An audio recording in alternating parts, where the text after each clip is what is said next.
Hello hi friends, SSMB 29 movie నుంచి అయితే ఒక లుక్ అయితే రిలీజ్ అయింది భయ్య. బట్ ఆ లుక్ అయితే పూర్తిగా అయితే రివీల్ చేయలేదు.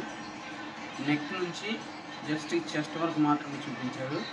అది చూసి వేరే లెవెల్ అనిపించింది భయ్య. ఒక లాకెట్ ఉంది, ఆ లాకెట్ మన మహాశివుడిని అయితే రిప్రజెంట్ చేస్తున్నట్టుంది.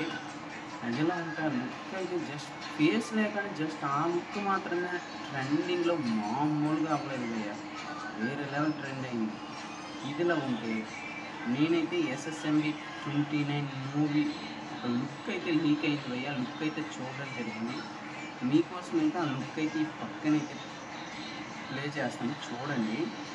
ఎలా ఉందో కామెంట్ బాక్స్లో కామెంట్స్ చేయండి ఫ్రెండ్స్, ఓకేనా? నేను చూడగలిగితే స్టన్ అయిపోయింది భయ్య. అంటే ఒకవేళ రాజమౌళి గారు ఆ లుక్ను క్రియేట్ చేసిన ఇలానే ఉంటుందా అన్నట్టు ఉంది భయ్య. ఆ లుక్ అయితే ఏఐ క్రియేట్ చేసింది. బట్ ఎక్కడ అదే ఎస్ఎస్ఎంబి 29 స్టూడియో నుంచి అయితే రాలేదు. బట్ ఏఐ క్రియేటివిటీ లుక్ అయితే వేరే లెవెల్లో ఉంది. నేనైతే చూసాను, మీరు కూడా చూడండి. ఎలా ఉంటుందో కామెంట్ చేయండి ఫ్రెండ్స్. అలాగే ఈ వీడియో సబ్స్క్రైబ్ చేసుకొని షేర్ చేయండి ఫ్రెండ్స్, నాకు కొంచెం బూస్ట్ అవుతూ ఉంటుంది.